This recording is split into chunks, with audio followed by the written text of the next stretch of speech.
যদি আপনার ওযু করা থাকে তে পড়বে, ওযু না থাকলে তায়াম্মুম করবেন। তায়াম্মুমের সিস্টেম না থাকলে বিনা ওযুতে দাঁড়াবেন। কোন দিকে কিবলা বা পশ্চিম আপনার জানা নেই, ওটা ঠিক করারও দরকার নেই। যদি না জানা থাকে যেদিকে মুখ আছে ওই দিকে দিয়েই নামাজ বাদ দেওয়া যাবে না। মুসা আলাইহিস সালামের জামানার একটা হাদিস আমরা পেয়েছি। একজন জেনাকারিনী মহিলা এসে বলেছিল, হে আল্লাহর নবী, আমি এই অবৈধ কাজটা করার পরে আমার পেটে সন্তান ছিল, ওটা জন্ম নিয়ে আমি আছাড় দিয়ে মেরে ফেলেছি, আমার কি অপরাধ মাফ হবে? আমার মতো অপরাধী গুনাহগার পৃথিবীতে আর আছে? হযরত মুসা আলাইহিস সালাম বললেন, না, তোমার মতো অপরাধী এরকম খারাপ মানুষ দুনিয়ায় আর নেই, তোমার মাফ নেই। মহিলা কান্নাকাটি আরম্ভ করতে করতে চলে যাচ্ছিল। হযরত জিবরাইল হঠাৎ করে এসে বললেন, ইয়া মুসা কালিমুল্লাহ উনজুর ইলাইকি, হে মুসা, আপনি আমার দিকে তাকান, আল্লাহ আমাকে পাঠিয়েছেন আপনার জন্য। আজকে আল্লাহ রাব্বুল আলামিন আপনাকে বানিয়েছে আল্লাহর জন্য, আর আমাকে পাঠিয়েছে আপনার কাছে শুধুমাত্র আজকের জন্য। আমি বহুবার আপনার কাছে এসেছি, আজকে একটা গুরুত্বপূর্ণ মেসেজ দেওয়ার জন্য আসলাম। আপনি যে মহিলাকে বললেন যে কোনদিন তোমার মাফ হবে না, তোমার মতো নিকৃষ্ট মানুষ দুনিয়ায়, খারাপ মানুষ আর নেই, আল্লাহ জানিয়েছেন এই মহিলার চাইতেও নিকৃষ্ট মানুষ, খারাপ মানুষ আল্লাহর দৃষ্টিতে আছে। মুসা আলাইহিস সালাম আশ্চর্য হয়ে বললেন, কি? হযরত জিবরাইল বলেন, ওই মানুষটা আল্লাহর কাছে এই মহিলার চাইতেও নিকৃষ্ট, যারা সুস্থ থাকার পরে আল্লাহকে সিজদা দেয় না। এই জন্য আমরা এই হাদিস থেকে বুঝি যে নামাজ না পড়া, সিজদা না দেওয়া, এটা জেনা করার চাইতেও খারাপ কাজ, এটা মানুষ হত্যা করার চাইতেও খারাপ কাজ। আমি মুসলমানের কাছে সচরাচর নামাজের কথা বলতে চাই না। অমুসলিম দেশে, এই যে সিঙ্গাপুর, থাইল্যান্ড, এই সমস্ত দেশে যাবার পরে যেখানে অমুসলিমরাও আসে, ওদের কাছে আগে আল্লাহ পরিচয় তুলে ধরা লাগে। এমন এমন জায়গা আছে আল্লাহ যে একজন আছে ওরা জানেই না। তাদের কাছে যদি একবারে আমি নামাজের কথা বলি, এটা পাগলামি হবে না? এই জন্য যে সমস্ত জায়গাতে পরিচয় আল্লাহর জানা আছে, আমরা এখানে ৯৬% মুসলমান বাংলাদেশে বাস করি, সুতরাং আল্লাহর পরিচয় দেওয়া লাগে। আমাদের আল্লাহর পরিচয় অন্তত দেওয়া দরকার নেই, আমরা জানি যে উনি একজন আছেন, আমাদের যিনি মালিক। দ্বিতীয় নম্বরে নামাজের কথাগুলো বলা হচ্ছে এই কারণে, কারণ পৃথিবীতে আল্লাহর যত ইবাদত আছে সবচাইতে উত্তম এবং শ্রেষ্ঠ ইবাদত, কিয়ামতে সর্বপ্রথম যেটার হিসাব দেওয়ার জন্য আপনাকে আল্লাহ ডাক দেবে, তার নাম নামাজ। এজন্য এটা যেন বন্ধ না হয়। আউয়ালু মা ইউহাসাবু বিহিল আবদু ইয়াউমাল কিয়ামাতিস সালাহ। আমরা ঈদুল ফিতরের আনন্দ উদযাপনের জন্য এমন একটা সময় এখানে বসেছি, হাজির হয়েছি, যে সময় মুসলিম বিশ্বের, বিশেষ করে ফিলিস্তিনে গাজার উপত্যকায় আপনি তাকান, হাজার হাজার মানুষ মিথ্যা আশ্রয় পেয়ে তারা, এই পৃথিবীর নিকৃষ্ট জাতি এখন এই ইসরায়েল, ইহুদিরা। আমরা যেহেতু একটা মাস রোজা ছিলাম, এখনো পর্যন্ত আমরা নিষ্পাপী আছি, কারণ লিসাইম ফারহাতান, ফারহাতুন ইনদা ফিতরিহি ওয়া ফারহাতুন ইনদা লিকাই রাব্বিহি। এই হাদিস অনুযায়ী রোজাদারের জন্য দুইটা আনন্দের বা খুশির সময় আছে, একটা হচ্ছে ইফতারের সময় বা এই যে ঈদুল ফিতরের নামাজের সময়। এখন সারা মাস রোজা রেখে যারা বসে আছে তাদের ভেতরে একটা আলাদা আনন্দ আছে, যারা রোজা না রেখে বসে আছে তাদের ভেতরে ওই আনন্দটা আসবে। যেটা নবীর হাদিস হচ্ছে যে মানুষগুলো খুশি হবে তারা যারা রোজা রেখে ঈদুল ফিতরে নামাজ আদায় করে বাড়িতে যাবে। 10টা কাজ আছে এর আগে, এগুলো যদি আমাদের জীবনে থেকে যায়, যেমন ঈদের দিন চাঁদ দেখা, ঈদের আগের দিন, এটা আমরা কম বেশি সবাই দেখার চেষ্টা চালিয়েছি। ইন্টারনেটের যুগ এসে এটার গুরুত্ব এখন আর আমাদের কাছে নয়, একবার একজন বলে দিলে আমরা সবাই জানি, যদিও এটা সুন্নাত, চেষ্টা করা, না দেখতে পারলে না দেখতে। এরপরে ফজরের নামাজ জামাতের সহিত আদায় করা, এখানে কম বেশি আমরা সবাই পড়েছি। এরপরেরটা বেশি আমরা সকালবেলা গোসল করা, মেসাপ করা, এরপরে মিষ্টি জাতীয় কোনো খাবার খাওয়া, উত্তম কোনো পোশাক থাকলে সেটা পরিধান করা, আমরা পরে এসেছি। আমি আজকে আসার সময় পড়তে পড়তে আসছিলাম যে এই যে ঈদুল ফিতর, ঈদুল আজহা, এই মানুষ দলে দলে ঈদগার দিকে যায় নতুন কাপড় পরা। কেন নতুন কাপড় পরা লাগবে? এখানে একটা কিয়ামতের দৃশ্যের কথা মনে পড়ছিল, এই যে পিপিলিকার মতো যখন হেঁটে আসছিলাম ওই সময় আমার মনে হচ্ছিল কিয়ামতের ময়দানে আল্লাহ যখন সিংহায় ফুৎকার দেবে ইসরাফিল আলাইহিস সালামকে দিয়ে, এভাবে মানুষ তার কবর থেকে উঠে হাসরের ময়দানে মহাশরের দিকে সব একত্রিত হওয়ার জন্য হাজির হবে। আমরা সেই ডাবিরা ভিটা থেকে এই প্রায় 1.5 কিলোমিটার দূরে আসলাম। আসার সময় দেখি পিপিলিকা শাড়ির মতো সব ছুটতেছে ঈদগার দিকে, নতুন কাপড় পরা। আর কিয়ামতের দিনে একটাই দৃশ্য হবে, কিন্তু পোশাক থাকবে না, সবাই উলঙ্গ হয়ে ময়দানে মাহশারে হাজির হবে তার নিজের জীবনের হিসাব দেওয়ার জন্য। এখান থেকে যদি একটা বিষয় উপলব্ধি হয় যে আমি এই যে আজকে আসলাম, এরকম আর একটা দিন আমার সামনেও আছে, সেটা কি? মালিকি ইয়াউমিদ্দিন। ওই দিবসেও যেহেতু হাজির হওয়া লাগবে, অন্তত এখন থেকে এমন এমন কিছু কাজ আমি করব যে কাজের দ্বারা ওই ময়দানে হাজির হয়ে আমি যেন লজ্জায় পড়ে না যাই। এই কথা বুঝতেছেন ভাইয়া? এরপরের কাজ হচ্ছে একদিক থেকে আসা আর একদিক থেকে চলে যাওয়ার রাস্তা। ডান পাশ দিয়ে আসার সুন্নাত, যদিও আমাদের বাংলাদেশে বাম পাশ দিয়ে আসার নিয়ম। যদি পারেন অ্যাক্সিডেন্টের আশঙ্কা না থাকে, ডান পাশ দিয়ে আসার নিয়ম। এরপরে ঈদগাহের ময়দানে এসে যদি জায়গা পাওয়া যায় সামনে বসা, কারণ ফেরেশতারা যখন লিপিবদ্ধ করবে আপনার নামটা হয়তো সর্বপ্রথম আল্লাহর কাছে শোনাবে। যদি এটা না হয়, যেখানে জায়গা পান ওই জায়গায় বসে যাওয়ার নিয়ম। এরপরে খুতবার সময় নিশ্চুপ থাকা, আমরা এই আমলটা করেছি আলহামদুলিল্লাহ। এরপরের নিয়মটা হচ্ছে কুশলাদি বিনিময় করা। এই সময় নিজের মন অন্তরে যত হিংসা বিদ্বেষ অহংকার তাকাব্বুরি রিয়া আছে সব ছেড়ে ফেলা। এটা হয়তো হবে না, না এটা হবে না। এটাই যদি না হয় তাহলে আপনার এই একটা মাস রোজা রাখা আর না খেয়ে থাকা এটা সমান হবে। আমি কথা বোঝাতে পেরেছি? এই 10টা বিষয়ের ভেতরে এইটাই গুরুত্বপূর্ণ। আজকে যদি এইটা ঝেড়ে ফেলতে পারতাম, এই যে বারবার আমি 3 বার এর উপরে বললাম কাতার সোজা করেন কেন? কাবা শরীফে মসজিদে নববীতে যতবার আমি গেছি, যতবার নামাজ পড়েছি, প্রতি ওয়াক্ত নামাজের আগে ইমাম সাহেব 3 বারে কথা বলে আরবিতে যে কাতার সোজা করে। ওই সময় আমি বুঝি নাই, এখন বুঝি যে এর গুরুত্ব কত বেশি। কোরআন শরীফে 2টা আয়াত আছে যেখানে মত পার্থক্য করা, মতনৈক্য করা, বিভেদ করা হারাম। সূরা আলে ইমরানের 102 নম্বর আয়াত, ওয়াতাসিমু বিহাবলিল্লাহি জামিআ ওয়া লা তাফাররাকু। তোমরা সবাই মিলে আল্লাহর কোরআনকে একত্রিতভাবে ঐক্যবদ্ধভাবে ধরো, কিন্তু এখানে মত পার্থক্য করা যাবে না। 2 নম্বর সূরা শূরা 13 নম্বর আয়াতের মাঝের অংশে আছে, আনাকিমুদ্দিন ওয়া লা তাতাফাররাকু ফি। তোমরা দিন কায়েমের ব্যাপারে কোনো মত পার্থক্য করবা না, কোনো বিভেদ করবা না, ফতোয়াবাজি করবা না। কোরআনে এই 2টা আয়াতে বিভেদ করা, মত পার্থক্য করা, দলাদলি করা, একত্রিত না হয়ে বিচ্ছিন্ন হওয়া হারাম। কি বলেন তো? আরো জোরে বলে। অথচ সারা পৃথিবীতে, শুধু বাংলাদেশ না, শুধু কুষ্টিয়া, শুধু সদর থানা, ইবি থানা, মিরপুর থানা, হালসা, এইরকম না, সারা পৃথিবীতে এখন সমস্যা এইটা। এই 2টা জায়গায় মত পার্থক্য করা, বিচ্ছিন্ন করা, দলাদলি করা, বিভেদ করা হারাম। আর এই 2 জায়গায় আমাদের যত ঝামেলা। তাহলে আমাদের যে সামনে কিছু আসবে কি করে?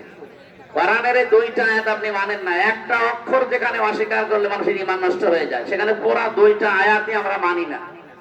যত দলাদলি দেখেন কোরআন কেন্দ্রিক। কোরআনের কাছে আসতে বললে তত রকমের ফতোয়া বের হয়, আলাদা আলাদা মত বের করে। আর যদি দিন কায়েমের কথা বলা হয়, ফতোয়ার তো অভাব নেই। কত মানুষ এই কথা বলেই ফেলে যে এটা রাজনীতি, অথচ দিন কায়েম করা এটা নামাজের মতো, রোজার মতো। কি আরো জোরে বলেন? কোরআনের ভেতরে রোজার কথা মাত্র 1 জায়গায় আছে। কয় জায়গায়? হজ করা লাগবে কথা মাত্র 1 জায়গায় আছে। আমার মনে হয় এই ঈদগার যে কমিটি আছে এনাদের দায়িত্ব শেষ হয়ে গেছে। যেহেতু যে কথা তুলেছিলাম, সারা পৃথিবীতে এখন সবচাইতে অসহায় হয়ে আছে ফিলিস্তিনের মুসলমানেরা। বাংলাদেশের প্রধান উপদেষ্টা এখন তিনি আছেন ডক্টর মোহাম্মদ ইউনূস, এবং পররাষ্ট্র মন্ত্রণালয়ের দায়িত্বে আছেন ওই সচিব যিনি, উনি সারা দেশে ঘোষণা দিয়েছেন অলরেডি যে প্রত্যেকটি মুসলমানের কাছে অন্তত 1 টাকা 2 টাকা হলেও যেন নিয়ে আসা হয়, ওই টাকা ওনার রাষ্ট্রের মাধ্যমে ফিলিস্তিনে মুসলমানদের জন্য পাঠাবে। এই জন্য যদি 5টা টাকাও হয় আপনি আজকে দেবেন, এখান থেকে আমরা জেলা শহরে যারা দায়িত্বে আছে ওনাদের কাছে হয়তো পাঠিয়ে দেবে। সে বিএনপি বলেন, জামাত বলেন, আরো যারা দলীয় ভাবে ইসলামী দল করে, এই সমস্ত মানবতার সংগঠন আছে অনেকগুলো, তারা যেভাবে কাজ করছে ওদের কাছে পৌঁছালে, ওরা জেলাতে পাঠালে, ওরা ঢাকা থেকে জায়গা মতো চলে যাবে ইনশাল্লাহ। আমরা আশা করব আগের মতো যেন দুর্নীতি না হয়, কারণ টাকা পয়সা কালেকশন বিভিন্ন জায়গা থেকে বিভিন্ন নামে হয়ও, কিন্তু জায়গা মতো আর পৌঁছায় না। এটা হবে না ইনশাল্লাহ। যারা দায়িত্বে আছে এই মানুষগুলো যেহেতু কথা দিয়েছে, তারাও এখন মর্মাহত। সুতরাং এটা সমর্থ থাকলে আমার মনে হয় এটা করেছিল। ওই যে আবু সুফিয়ান শাওন আছে এখানে মাজিলা, আর এমনিতে দায়িত্বে যারা ছিল ওরা নেই। ওই যে হাত তুলে যারা দাঁড়িয়ে আছে ওনারা এবার 15-20 জন যদি থাকে, যান এক এক কাতারে বা 2 কাতার মিলে একজন করে যান, আপনারা বের করে রাখবেন। ওই সুযোগে যতটুকু ফরজ দিয়ে দেবে, পৌঁছাবে ইনশাআল্লাহ। মালয়েশিয়া 2004 সালের পর থেকে দাঁড়িয়ে গেছি আমি। 9 দিন ছিলাম, আমি একদিনও কাশি দেইনি, একটা ময়লা পাইনি। সিঙ্গাপুর, মালয়েশিয়া, থাইল্যান্ড, দুবাই একটা ময়লা নেই। আর এখানে আসার পরে আজ 8-9 দিন, প্রতিদিন মনে হয় 2000 বার কাশি হচ্ছে। কারণ এ দেশের যে অবস্থা, ওই দেশ যদি দাঁড়িয়ে যায়, মাত্র 3 কোটির মতো মানুষ বাস করে। তারপরও বাংলাদেশের মানুষই প্রায় 20 লাখ আছে। বাংলাদেশের প্রায় 5 ডবল বড় দেশটা। তারা 4 সালে 2004 মানে 21 বছর আগে তারা দাঁড়িয়ে গেছে, এখন তারা উঠতেছে উপরে। আর আমরা 54 বছরও দাঁড়াতে পারি না। একটাই বিষয় যে আমরা দুর্নীতিগ্রস্ত, যে যেখানে যে দায়িত্ব পায় ওই দায়িত্বটা সঠিকভাবে পালন করে না। আমি এখানে গত বছর মাওলানা ইনামুল হক শাফি সাহেব উনি থাকাকালীনই বলেছিলাম যে আমি যদি নামাজ সামনে পড়াই, এখানে আমার কয়েকটা শর্ত মানা লাগবে। গত বছর বলেছিলাম, মনে আছে না আপনাদের? বাগেরহাট এবং গাইবান্ধা 2 জায়গা থেকে ওনারা বলেছিল, শিল্পপতি বলে আপনাকে নিয়ে আসবো, দিয়ে আসবো, শুধু নামাজ পড়িয়ে দেবেন, 1 লাখ টাকা দিয়ে দেবেন। না, টাকার জন্য না, টাকা এমনি আসতেছে। আর আমি যেখানে আছি ও টাকার কুমির তারা, সুতরাং টাকা পয়সা লাগবে না, আমি এলাকায় থাকতে চাই। শাফি সাহেব অসুস্থ ছিল, এখন যেহেতু দুনিয়া থেকে নেই, যদি এখানে থাকি যে কয়টা কথা বলেছিলাম যদি মানেন আমি থাকবো, না তো কিন্তু আবার কুষ্টিয়ায় চলে যাব। আমি টাকা পয়সা নেব না, আমি বলে দিয়েছি যতদিন আমি বেঁচে আছি বা নামাজ পড়াই কোনো জায়গায় টাকা নেই না, আমি টাকা নেবো না, আমার লাগবেও না ইনশাআল্লাহ। আল্লাহর পজিশন আমাকে রাখে নাই, উপরে তুলে দিয়েছে।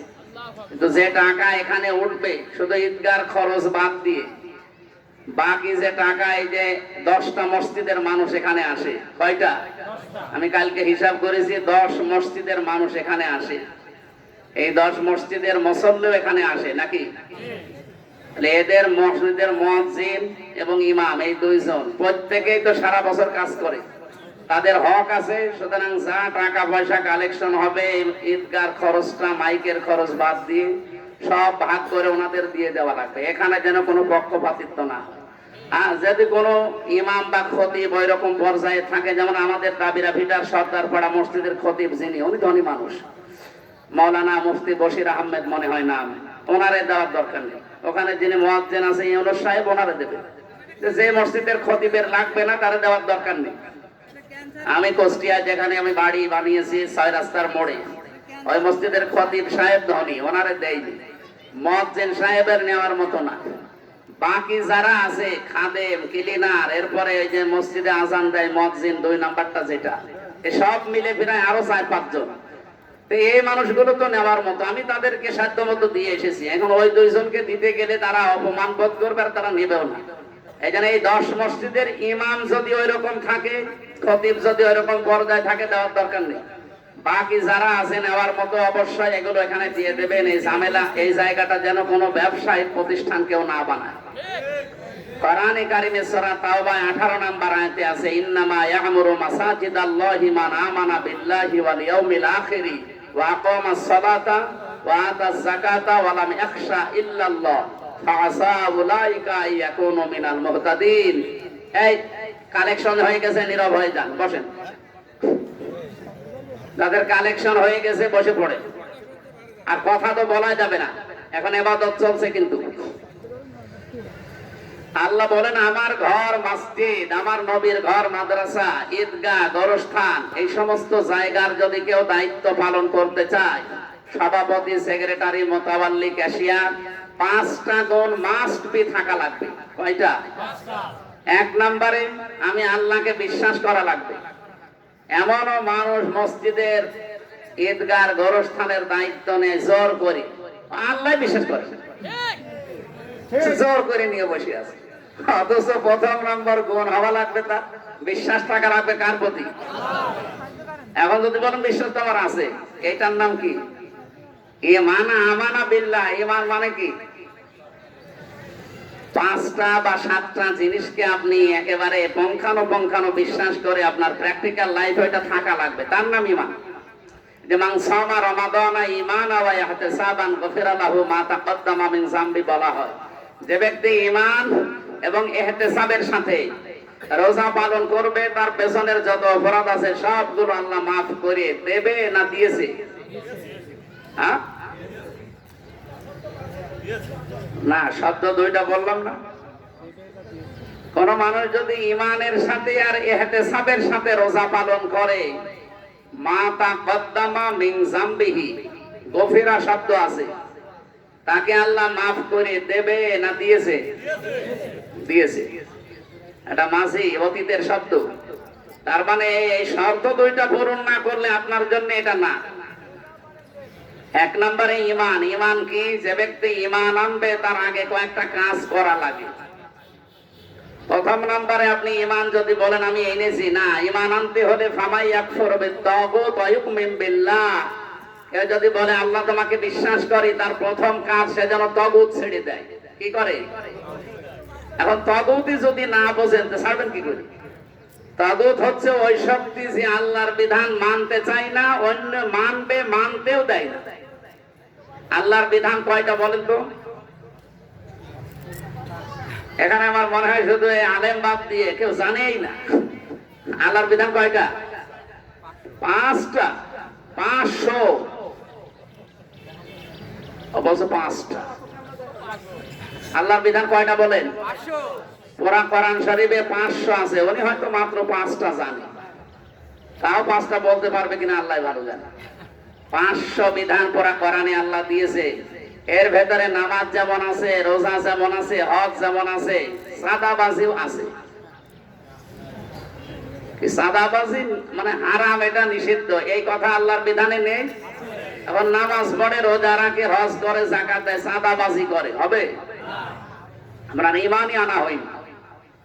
এরকম মানুষ যদি এই এলাকায় থাকেন, কেউ বিভিন্ন জায়গা দখল করা, সাদাবাজি করা, বাবা শাহজালাল সব হালাল, এরকম মানুষ নেই দেশে? আমাদের কুষ্টিয়া জেলা এখনো ভালো আছে, অন্যান্য জেলায় অলরেডি আরম্ভ হয়ে গেছে। এই জন্য এগুলো যারা করে তাদেরকে এখনো ঈমান আনা হয়েছে। তা আল্লাহর বিধান আপনি মানছেন না, আপনাকে আমরা মানতে বলি, আপনি মানেন তো না, আরো যে মানে তাকে আপনি বাধা দেন, তাহলে আপনার এখনো ঈমান আনা হয়নি। কথা কি একটু কড়া হয়ে যাচ্ছে? আর একটু নরম করি।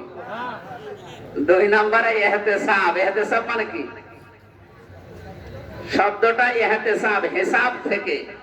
হিসাব মানে গণনা করা, সংরক্ষণ করা, এক জায়গায় করা, অনেকগুলো অর্থ আছে।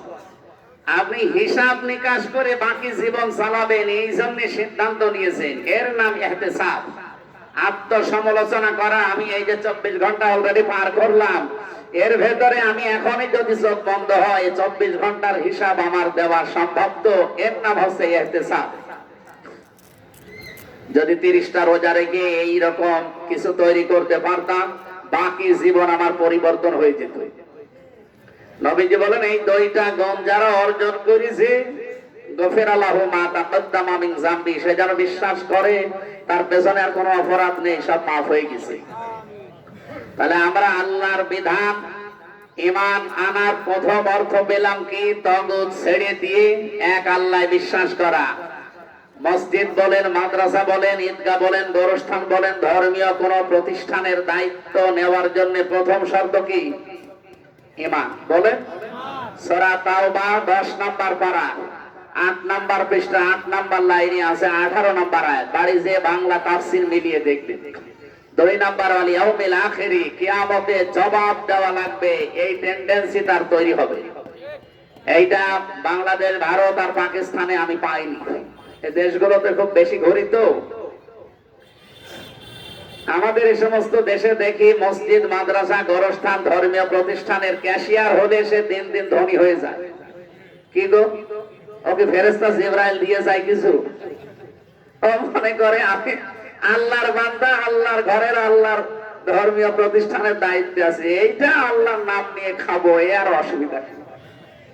এক লোক মসজিদের ঘড়ি চুরি করছিল, লোকজন যে ধরেছে পিটাবে, আর জায়গা পেলি না মসজিদে, চিল্লাবে না। মসজিদ আল্লাহ, আমি কার? আল্লাহর বান্দা। আল্লাহর বান্দা আল্লাহর মসজিদের জিনিস নেবে, আবার চুরি হয়। যারা আমার এইগুলো করে, এই যে জোর করে যারা দায়িত্ব নিতে চায়, আমার মনে হয় তাদের এখন কোনো উদ্দেশ্য আছে। আপনি জোর করে নেবেন কেন? আপনাকে দিতে গেলে আপনি নিতে চাবেন না, কারণ এটা একটা ঝামেলার জিনিস। মসজিদ বলেন, মাদ্রাসা বলেন, ঈদগাহ বলেন, যাই বলেন, এগুলোর দায়িত্ব নেওয়া একটা ঝামেলা না? কারণ পঙ্খানো হিসাব দুনিয়ার মানুষের কত কিছু এই জায়গায় আসবে, না দিতে পারলে কিয়ামতে আপনি ধরা খেয়ে যাবেন। আর মসজিদের ক্যাশিয়ার হলেও ধনী হয়ে যায়, আবার জোর করে নিতে যায়, না দিলে আবার রাগ করে। আমাদের এলাকায় এখনো শুরু হয়নি, এগুলো বাগের হাটে আছে। ওই জেলার নাম বললে আর অসুবিধা নেই, কারণ অনেক দূরে তো। তাহলে আমাদের এলাকায় যেন এরকম মানুষ না থাকে। কারণ এই যে আমাদের যিনি ইমাম সাহেব ছিলেন, সারা দেশে উনি কোরআনের প্রচার করতেন। আমিও এখন সারা দেশে, সারা বিশ্বে আল্লাহ নিয়ে যাচ্ছে কোরআনের প্রচারে। যদি এলাকার মানুষই 2 নাম্বার হয়, আমার কথা বাইরে চলবে, মানুষ আমার ফেরত দিয়ে পাঠিয়ে দেবে, বলবে যা নিজের এলাকা ঠিক করে। এই জন্য এলাকা ঠিক করছে। আগামীতে যে কোনো দায়িত্ব, এখানে শুধু ঈদগাহ বলে না, মসজিদ বলেন, মাদ্রাসা বলেন, গোরস্থান বলেন, ঈদগাহ বলেন, যে যেখানে দায়িত্ব বাইরে রেকর্ড হচ্ছে তো, সারা পৃথিবীতে যাচ্ছে। যারা দায়িত্ব নিতে চান, এই 5টা গুণ অর্জন না করে জোর করে যদি আপনি নেন, যতক্ষণ দায়িত্বে থাকবেন ততক্ষণ গোনা হবে আপনার। এইটা মনে হয় আমি বানিয়ে বললাম না, মানে আপনারা বিশ্বাস করতে চান না, মানে না বানিয়ে বলছি। সূরা তাওবা আবার বলছে 18 নম্বর আয়াত। তাহলে কিয়ামতে জবাব দেওয়া লাগবে, এই বিশ্বাস দৃঢ়ভাবে তৈরি করতে হবে যে আমি যাই করছি প্রত্যেকটা জিনিস লিখিত হচ্ছে, আর এই লিখিত জিনিস পড়ে পড়ে কিয়ামতে আল্লাহকে শোনানো লাগবে। বলেন আপনি যে দায়িত্বে আছেন, যেখানে আছেন, এটা যদি কিয়ামতে পড়ে পড়ে শোনানো লাগে, আপনি কয় লাইন পড়তে পারবেন? আপনাকে 50 লাইন লেখা একটা কিতাব দেওয়া হবে, বই দেওয়া হবে, আমল নামা, 5 লাইন পড়ে তো আর পড়তে পারবেন না, কারণ ওখানে আপনার 50 টাকা হয়তো মারিং কাটিং করা আছে। এরকম কি দেশে নেই? যদি কেউ থাকেন, এটা পরিবর্তন হয়ে যাবে। 3 নম্বরে ওয়াকামাস সালাত, তারা নামাজ কায়েম করবে। বলেন নামাজ কায়েম কি ব্যক্তিগত ভাবে করা যায় না রাষ্ট্রীয় ভাবে? কোরআনে নামাজ কায়েমের কথা আছে 82 জায়গায়, আর নামাজ পড়ার কথা আছে 1 জায়গায়। ফাসাল্লি লিরাব্বিকা ওয়ানহার, কয় জায়গায়? মাত্র 1 জায়গায় আছে নামাজ পড়ো, আর নামাজ কায়েম করো, এটা কয় জায়গায়? 82 জায়গায়। 82 জায়গায় নামাজ কায়েমের কথা দিলেন কেন? পড়ার কথা মাত্র একবার। আপনি পড়তে পারেন ব্যক্তিগত ভাবে, পারিবারিক ভাবে, সামাজিক ভাবে, কিন্তু কায়েম করতে হলে পেছনে ব্যাকআপ লাগে, পাওয়ার লাগে। এইটা যতদিন পর্যন্ত আপনার হাতে না আসবে, আপনি নামাজের ওয়াজ করতে পারবেন কিন্তু কায়েম করতে পারবেন না। আমি উদাহরণ হিসাবে বলছি, আমার জেলে যাওয়ার আগে 3 বছর যেহেতু জেলে ছিলাম, সেই 20 সালে বা 19 সালে একটা ঘটনা আমার গ্রামে ঘটেছিল, ব্যভিচারের একটা ঘটনা। আমি কোরআন হাদিসের যে রায় আছে দিয়েছিলাম, কিন্তু কার্যকর করার ক্ষমতা আমার আছে। আমি যদি ওই সময় কার্যকর করতাম যে জেনার শাস্তি হচ্ছে বিবাহিত হলে তাদেরকে মাটির ভেতরে বুক পর্যন্ত গেড়ে দাও, এরপরে পাথর মেরে, ইট মেরে মেরে ফেলো, আমার মনে হয় এটা যদি কার্যকর করতাম, আমার সঙ্গে সব আগে করতো। প্রশাসন ধরে বলতে এদেশে কোরআনের বিধান নেই, আপনি কিসের রায় দেন? ফতোয়া দিয়েছেন এ পর্যন্ত থাক, তো কার্যকর করতে গেলে আমি বাঁচতাম। এখন যদি বলেন না আপনার ইমানের পরিচয় দেওয়া লাগবে, আপনি করেন, করিয়ে করবো কি? 3 বছর তো ছিলাম, কি করলেন আপনারা? এই জন্য আমরা চাই যতদিন পর্যন্ত রাষ্ট্রীয় ভাবে নামাজ কায়েম না হবে, আর এটা কায়েম করা কোন ব্যক্তির একার দ্বারা সম্ভব না, সবার দ্বারা সম্ভব। সামনে বাংলাদেশে যদি 300 এমপি হয়, 151 জন এমপি যদি কোরআন বুকে নিয়ে যে বলে যে মাননীয় স্পিকার আমরা নামাজের বিল চাই, ওখান থেকে যদি বলেন হাত তোলেন, 300 জনের ভেতরে 151 জন যদি বলে হ্যাঁ আমরা নামাজের বিল চাই, তারপরের দিন নামাজ দেশে কায়েম হয়ে যাবে। আপনাকে তখন ওয়াজ করা লাগবে, ভাই সলিমউদ্দিন নামাজ পড়ো, আপনার বাবা নামাজ পড়বে। আমি সৌদি আরবে 16 সালে যখন গিয়েছিলাম দেখেছি মরুভূমির ভেতরে আমরা 4-5 জন মিলে জামাত আদায় করে নিলাম, দেখে 2 জন রাস্তা ঝাড়ু দিচ্ছে। হঠাৎ করে একজন পাগড়ি মাথায় দিয়ে ওই যে মতুয়া বলে ওই দেশে, আমাদের যেমন পুলিশের সার্জেন্ট বলে ওই দেশে মতুয়া বলে, উনি হঠাৎ একটা গাড়িতে নেমে ওই লোককে ডাক দিয়ে বলছে তুই কি, আরবিতে জিজ্ঞাসা করলো মানান্তা, তুই কি, তুই কি মুসলমান না অন্য জাতি? প্রথমে নাম জিজ্ঞাসা করে এরপরে জিজ্ঞাসা করছে কোন জাতির লোক, বলছে মুসলমান, বাড়ি কোথায়? ইন্ডিয়া। অজু করার তো এখানে জায়গা নেই মরুভূমির ভেতরে, তাইমম কর।